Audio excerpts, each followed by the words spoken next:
జనసేనకు సంబంధించినటువంటి ఒక మహిళ ఆమె అధికార ప్రతినిధి అనుకుంటా, ఆమె ఏం మాట్లాడుతుందో ఒకసారి విన్నాం. వీళ్ళు ఇచ్చే పథకాల కంటే 10 ఇంతలు ఎక్కువగా గొప్ప పథకాలే ఉంటాయి తప్ప ఈ పథకాలను తీసేసే పరిస్థితి ఉండదు. నీ బొంద పథకాలు ప్రతి ఒక్కరికి నేను మాటిస్తున్నాను ఈ రోజున.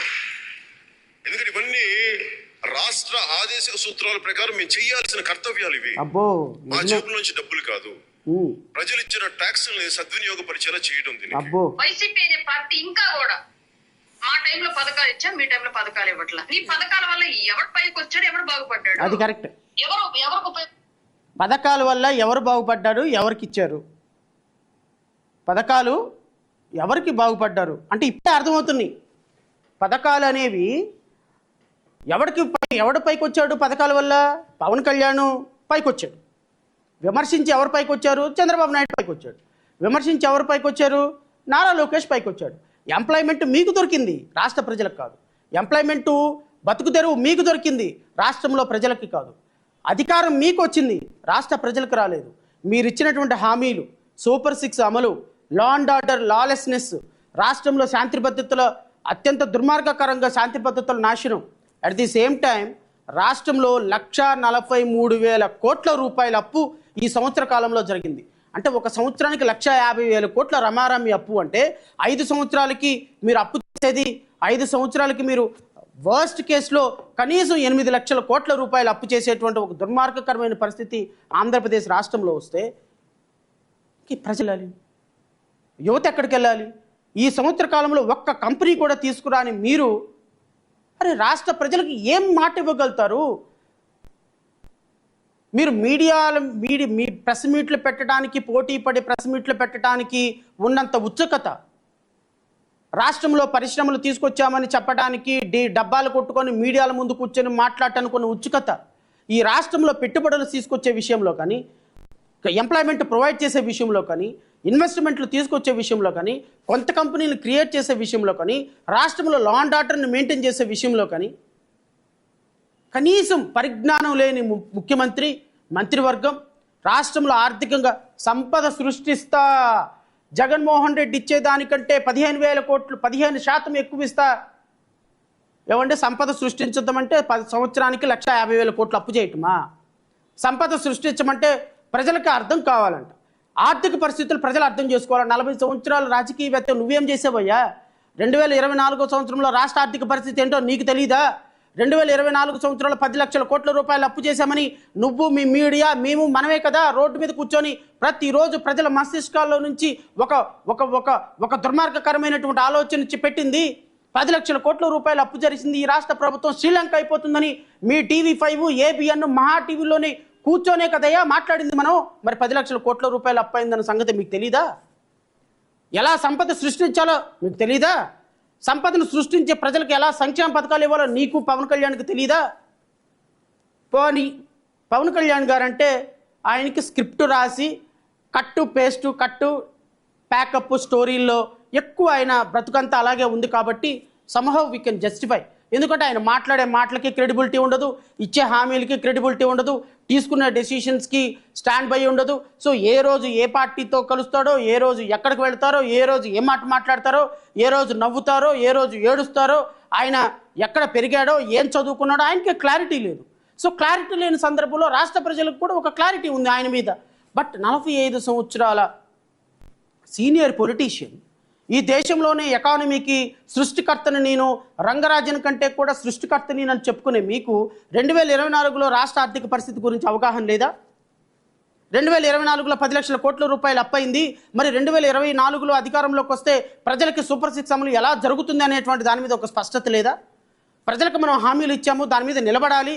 ఖచ్చితంగా ప్రజలకు ఇచ్చినటువంటి హామీలను చూసి మనకు ఓటేస్తే రేపొద్దున మనం నిలబెట్టుకోకపోతే మనల్ని చీటర్స్ అంటారు, మనల్ని బెగ్గర్స్ అంటారు, మనల్ని మోసం చేసినటువంటి మోసగాళ్ళు అని అంటారు. అవగాహన లేదా? రాష్ట్ర ఆర్థిక పరిస్థితుల మీద అవగాహన లేకుండా, రాష్ట్రంలో ఎంత ఇన్కమ్ వస్తుందో అవగాహన లేకుండా, రాష్ట్రంలో శాంతి పద్ధతి మీద అవగాహన లేకుండా, రాష్ట్రంలో అప్పెంత జరిగిందో అవగాహన లేకుండా, ఈ విధంగా దుర్మార్గకరమైనటువంటి సూపర్ 6 అమలు చేసేటువంటి విధానానికి ప్రజలు మాకు స్పష్టంగా మద్దతు ఇవ్వండి అని చెప్పి మద్దతు తీసుకొని ఈరోజు రాష్ట్ర ప్రజలను మోసం చేస్తుంటే ఖచ్చితంగా ఈ సంవత్సరం కాలం పరిపాలనని నేను ఖచ్చితంగా ఒక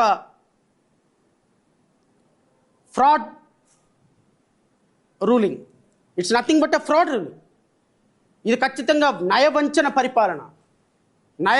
పరిపాలన చేసినటువంటి కూటమి ప్రభుత్వాన్ని రేపు ఖచ్చితంగా రాష్ట్ర వ్యాప్తంగా మా కార్యకర్తలందరూ కూడా నయవంచన పరిపాలన 1 year కంప్లీట్ చేసుకున్న సందర్భంగా ప్రతి డాక్టర్ బాబాసాహెబ్ అంబేద్కర్ విగ్రహం ముందు కూడా పాలాభిషేకం చేయమని, మేము లా అండ్ ఆర్డర్ 0, ఎక్కడికి వెళ్ళినా మహిళల మీద అగాయిత్యాలు, గంజాయి, ఇష్టం వచ్చినట్టు యువత మొత్తం రోడ్ల మీదకి వచ్చి ఇష్టం వచ్చినట్టు పాడైపోయింది.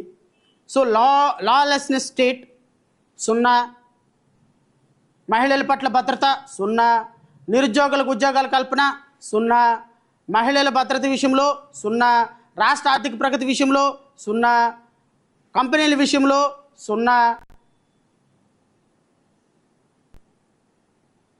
అన్ని గుండు సున్నాలే. మన ముగ్గురు హీరోలకి, మంత్రి గారికి, ఉప ముఖ్యమంత్రి గారికి, ముఖ్యమంత్రి గారికి, వీళ్ళ ముగ్గురికి ఎగ్జామ్స్లో వచ్చినటువంటి పెద్ద గుండు సున్నాలు ఇవన్నీ. అమరావతి డెవలప్మెంట్ 0, కేంద్ర ప్రభుత్వం నుంచి వచ్చిన ఏదైనా ప్రత్యేక ఇన్స్టిట్యూషన్స్ వచ్చినాయా 0, రాష్ట్రంలో ఏమైనా కొత్తగా ఎంప్లాయ్మెంట్ సృష్టించి కంపెనీలు తీసుకొచ్చారా 0, రాష్ట్రాన్ని అప్పుల పాలు తీసుకెళ్లే విషయంలో 100కు 100 మార్కులు, రాష్ట్రంలో లా అండ్ ఆర్డర్ని చంపేసి ఎవరైనా పడితే వాడిని అరెస్ట్ చేసే విషయంలో 100కు 100 మార్కులు, పవన్ కళ్యాణ్ గారికి ఎవ్రీ మంత్ వెళ్ళే సూట్ కేసుల్లో 100కు 100 మార్కులు, నారా లోకేష్ గారికి సంపాదించుకునేటువంటి డబ్బుల్లో నెలకి ఎంత ఆయన వాటాకి 100కు 100 మార్కులు. ఎంప్లాయ్మెంట్ ఎవరికి దొరికింది అంటే మీకు దొరికింది, మీ సామాజిక వర్గానికి దొరికింది, మీ అనుచరులకు దొరికింది, మీ పార్టీ వాళ్ళకి దొరికింది. మీ పార్టీ వాళ్ళకి ఈ రాష్ట్రాన్ని నాశనం చేయటంలో 100కు 100 మార్కులు, సూపర్ 6 అమలు చేయటంలో 0 మార్కులు. ఓవరాల్గా 100కు 100 మార్కులు వచ్చిన డివిజన్ వేరు, 100కు 0 మార్కులు వచ్చినటువంటి డివిజన్ వేరు. ప్రజల పాలిట చూస్తే 100కు 0, మీ పరంగా చూసుకుంటే 100కు 100 మార్కులు. The most successful ruling of in Andhra Pradesh from 2024 June 11th onwards till today, you people gained 100కి 100 marks. This is how I can describe. మా పార్టీ విధానం చాలా స్పష్టంగా ఉంది, చాలా సూటిగా ఉంది.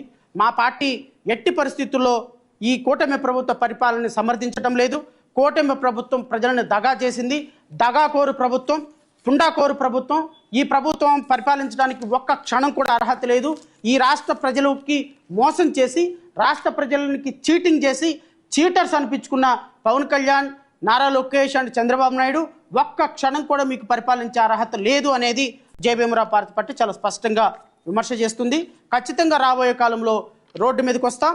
మేము ప్రతిపక్షాలన్నింటిని కూడా కలుపుకొని, నేను మళ్ళీ చెప్తున్నా, ప్రతి సందర్భంలో కూడా గత ప్రభుత్వాన్ని ఎందుకు కలుపుకోవాల్సిన పరిస్థితి ఉంది అంటే, ప్రధాన ప్రతిపక్షంగా ఒక 40% ఓటు బ్యాంక్ ఉన్నటువంటి జగన్మోహన్ రెడ్డి అనేటువంటి వ్యక్తి గత ప్రభుత్వంలో 40% ఓటు బ్యాంకు తెచ్చుకొని పేద ప్రజల పట్ల కొద్ది కన్సర్న్ ఉంది,